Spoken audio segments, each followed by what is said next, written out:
Trump announces additional 10% global import tariff.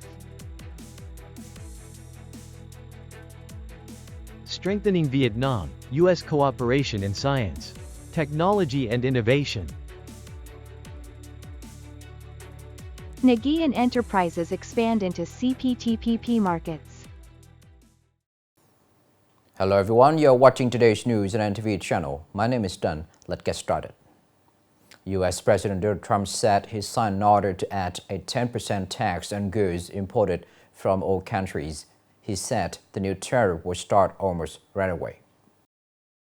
President Trump made the announcement on Truth Social, just hours after the Supreme Court rejected the reciprocal import tariffs he had introduced in 2025, a significant setback to his trade agenda.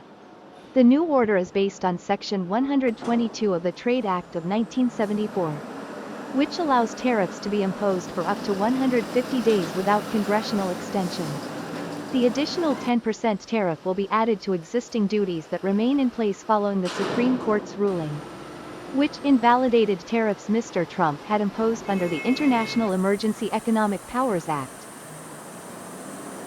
The latest executive order marks a new and forceful step in the Trump administration's trade policy, expanding tariff measures on a broad, global basis rather than targeting specific countries or sectors as in the past. During an official visit to the United States by a high-level Vietnamese delegation led by General Secretary Tổng, several meetings were held in Washington, D.C. On February 19 to 20, Hanoi Party Secretary Nguyễn Thị Minh Khai led working sessions with major technology and investment partners, including Rosen Partners, Arizona State University, Meter, and the Semiconductor Industry Association. During talks with Kevin McGinnis, Vice President of Arizona State University, Mr. Nguyen Duy Ngoc proposed that ASU sign cooperation agreements with major Vietnamese cities to develop a semiconductor ecosystem, focusing on research and development, chip design, and packaging, for Hanoi in particular. In a meeting with Joel Kaplan, Meta's Chief Global Affairs Officer, Mr. Nguyen Duy Ngoc emphasized cooperation in developing a national-scale Vietnamese language dataset to serve large AI models by the end of 2027. He also proposed that Meta assist Vietnam in refining AI applications aligned with local culture and laws, enhancing digital skills training for workers, supporting small and medium-sized enterprises in e-commerce development, and strengthening collaboration to combat misinformation and online fraud.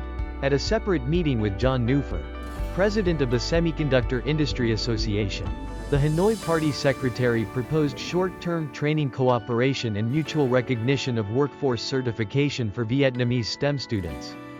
During discussions with Rosen Partners, Mr. Nguyen Duy Ngoc acknowledged and welcomed the group's plan to invest in tourism and entertainment projects in Hanoi. On February 20, the officers of the United Nations High Commissioners for Human Rights released a detailed report.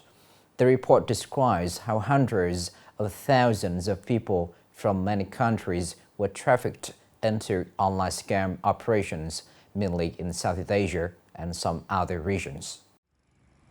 The report records cases of torture and ill treatment, abuse, sexual exploitation, forced abortions, starvation, and other serious human rights violations. Survivors also described how some border officials allegedly colluded with scam recruiters. According to OHCHR, the situation is deeply alarming. Victims were taken to scam compounds in Cambodia, Laos, Myanmar, Philippines, and the United Arab Emirates between 2021 and 2025.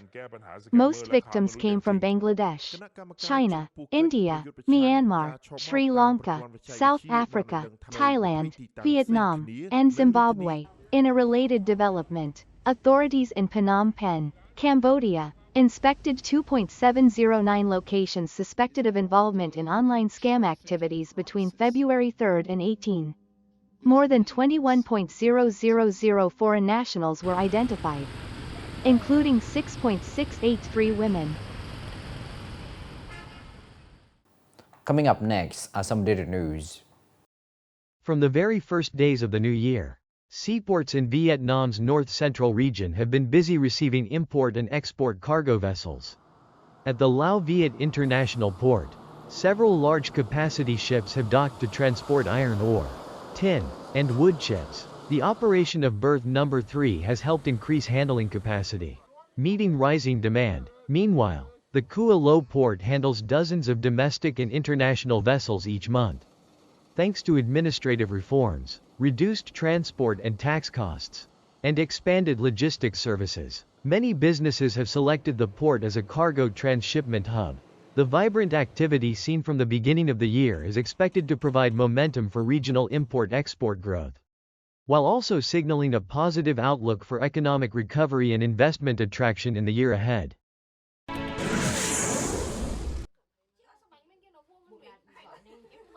Nghệ An currently has more than 90,000 workers employed overseas, sending home an estimated $650 million in remittances each year.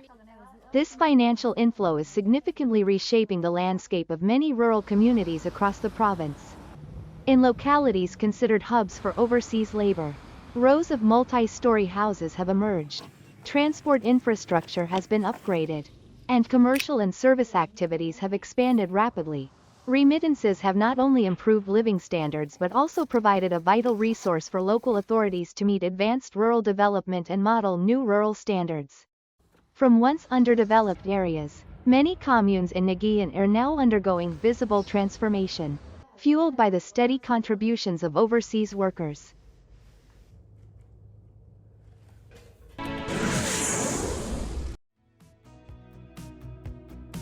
A series of Homeland Spring activities continued at the Vietnam National Village for Ethnic Culture and Tourism in Hanoi.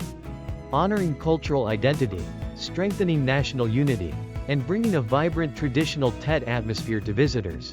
A highlight of the event is the traditional Nem Con, cloth ball throwing, game. Participants toss a colorful ball through a high circular ring, symbolizing good fortune at the beginning of the year and expressing wishes for favorable weather and prosperity. In addition, folk music and dance performances such as Following the Party with Steady Steps and Joyful Festival of Muang Land have created a lively festive atmosphere. To date, the village has welcomed around 13,000 visitors, with the number expected to nearly double after the Tet holiday. The activities vividly recreate the traditional Lunar New Year celebrations of Vietnam's ethnic groups and respond to the nationwide event, Spring Colors Across the Homeland.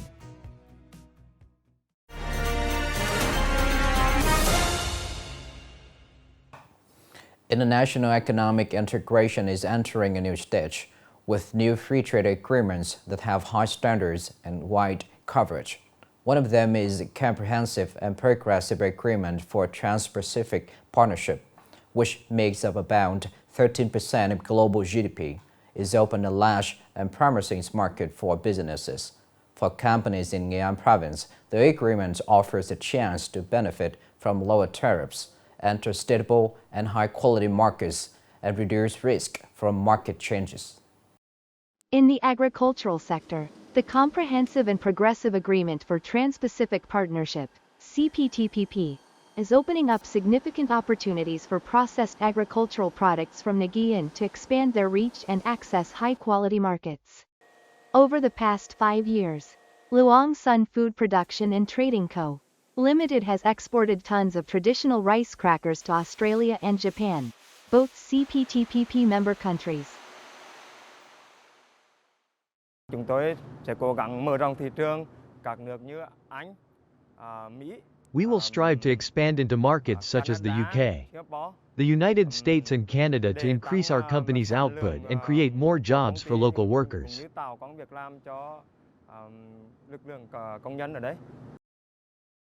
In 2026, Vietnam will assume the CPTPP chairmanship. Currently, many enterprises in Nghệ An have exported products to CPTPP markets, contributing to higher added value and supporting the province's GRDP growth, while the agreement offers significant advantages. It also imposes strict requirements on rules of origin, technical standards, labor and environmental regulations, to help local businesses seize opportunities under CPTPP. provincial authorities have implemented timely and practical support measures. Để đạt được cái mục tiêu tăng trưởng công nghiệp năm 2026. To achieve the 2026 industrial growth target, the industry and trade sector will focus on supporting enterprises in expanding markets, effectively leveraging free trade agreements, and implementing export promotion programs in a practical and efficient manner. Các cái chương trình xúc tiến thương mại, xúc tiến xuất khẩu. The Comprehensive and Progressive Agreement for Trans-Pacific Partnership, CPTPP, not only enables businesses to expand export markets, but also helps minimize risks and diversify partners. It also serves as a foundation for enterprises in Nagi to integrate more rapidly into global supply chains and build a sustainable platform for long-term development. This is the end of the show today. Thank you for watching.